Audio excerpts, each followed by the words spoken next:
Akufo-Addo, but also present a fresh face, and it's not going to work. That's why I said it depends on how, what message he bears and how he bears it. Mm-hmm. You related to the relationship between former President Mills and former President Rawlings. Don't forget, and you said that, oh, the NPP branded him as a poodle. He himself had said that he was going to consult Rawlings 24 hours a day. So he added to it. But going forward, when he lost the first time around, into the second time, the third attempt, then he was able to distance himself. Remember, even the time they had given to choosing a running mate. Even the choice of running mate. Rawlings didn't appear to agree at the time. Yes, so when he went there to the conference center of Kama Pharmaceuticals, where it held, the event held, before Rawlings got there, they had finished. And they had announced Mahama. Announced Mahama. Really, so as we said, he took a calculated risk, but it didn't come overnight. Mm. So that balancing act may have to continue, because you see, you can't, as I said, President Nana Akufo-Addo did a lot of good things to Ghana. Mm-hmm.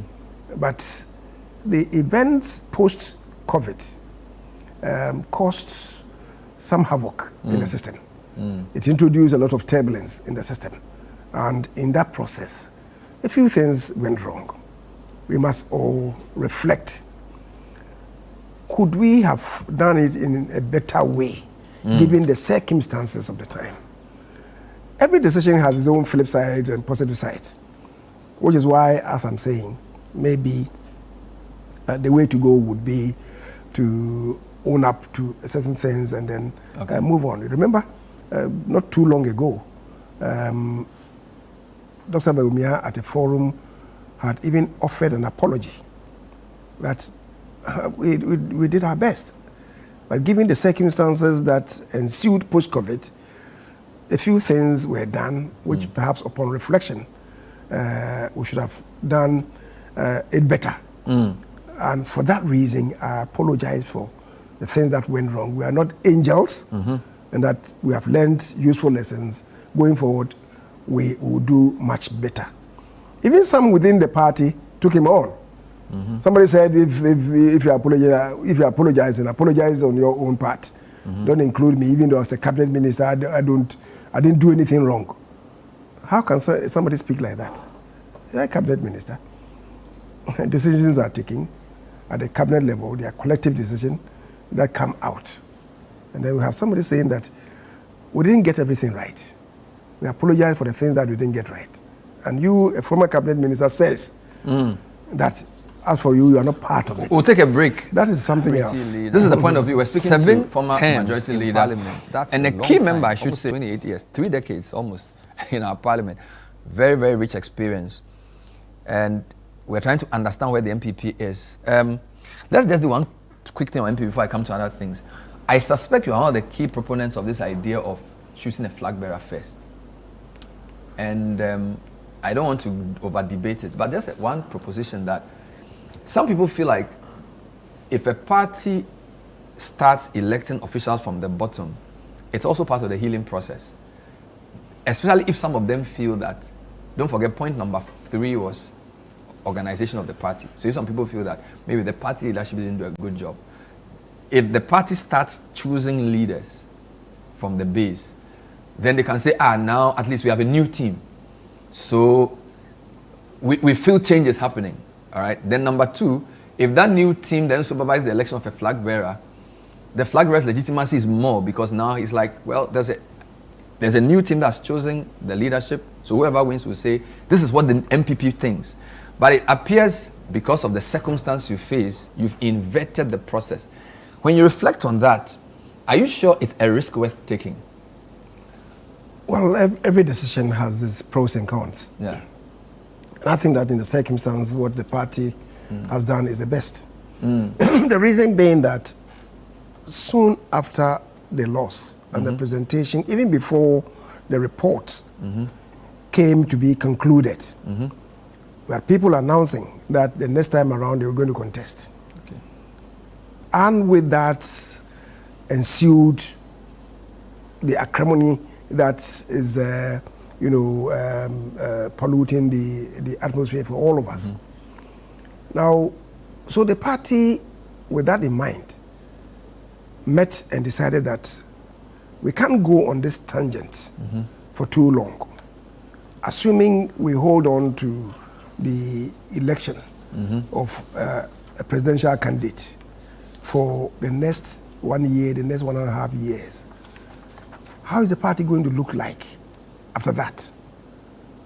I will suggest to you that going by what is happening, if it delays, maybe about 1 year, 2 years from now, there will not be any party by the time the presidential candidate comes to be elected, because of the haranguing that we are hearing, right? The splattering mud over people resorting to untruths. But is that not normal with every loss? It's almost like, some psychologists said when people, group dynamics, you storm, you norm, you form, you perform. So basically, when a party loses an election, NDC 2016, there were lots of things, contributory report. So it's almost like the NPP is afraid that if it allows that process to go through, the divisions will be too much. But maybe that's a normal part of healing. Let people argue. When they finish arguing, come home. And then let's work. But it's like you want to force the unity. So let's choose the flag bearer first, and let's forget about whatever can divide us. But that may not be a real peace. It may just be an artificial peace. I don't agree with you. Okay. You see, after every loss, people point accusing fingers.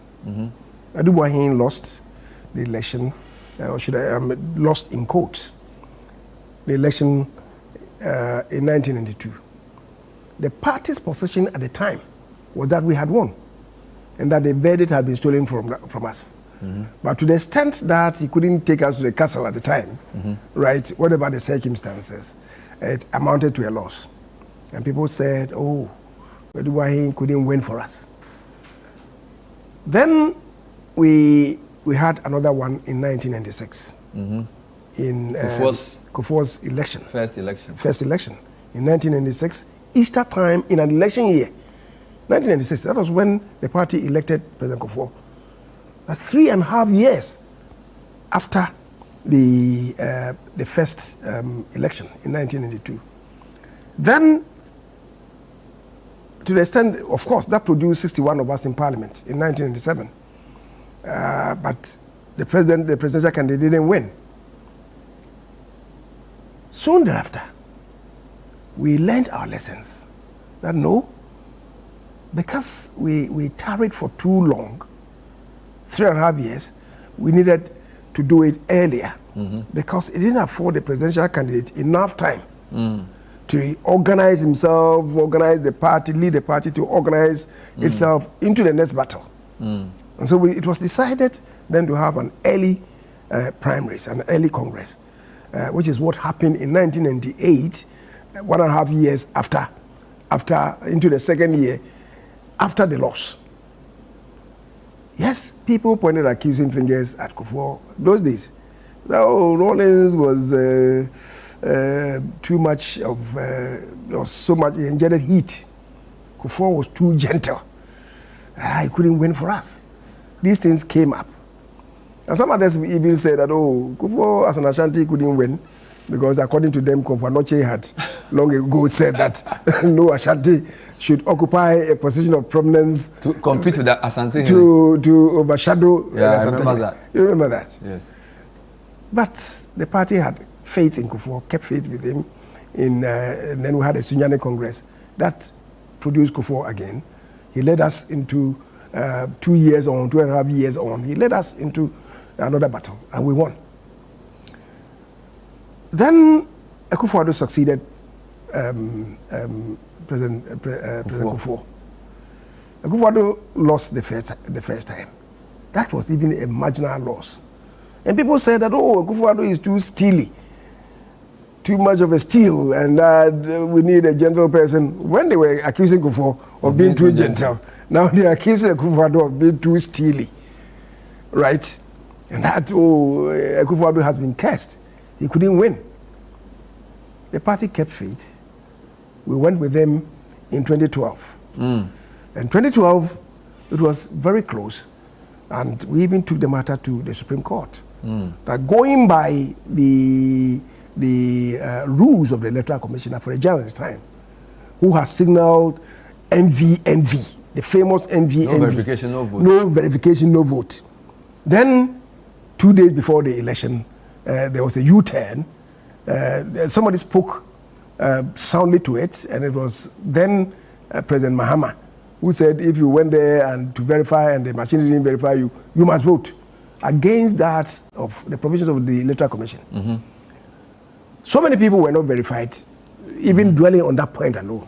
So many of them were not verified and yet voted. And we said, well, by what Afrajan had told us, if you're not verified, your vote shouldn't be counted. So that was one of the reasons why we went to court. Using that alone, the numbers, if they were subtracted from that, NPP would have won.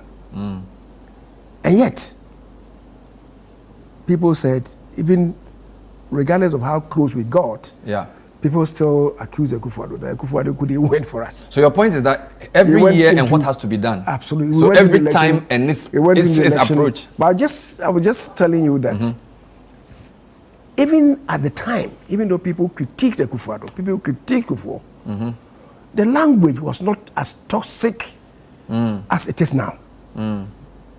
It wasn't as visceral as it is now. Right?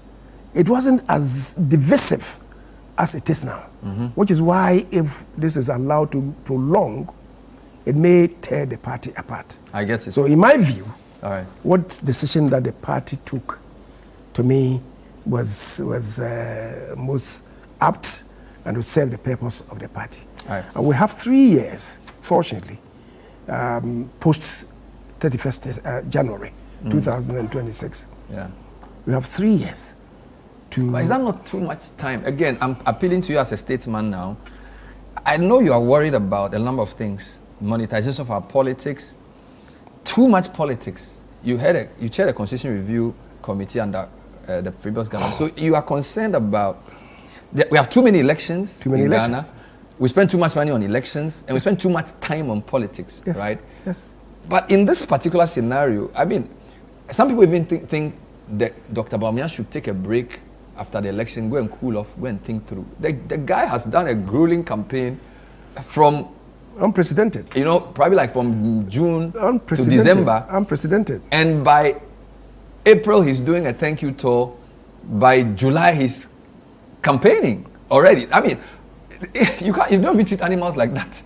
I'm saying, how you do? I'm saying, so is it like, is the need for victory so serious that after such a chastening defeat, you even give the man the chance to rest and reflect? He's already on the ground. He's already campaigning. It's too much, isn't it? I mean, he's human, and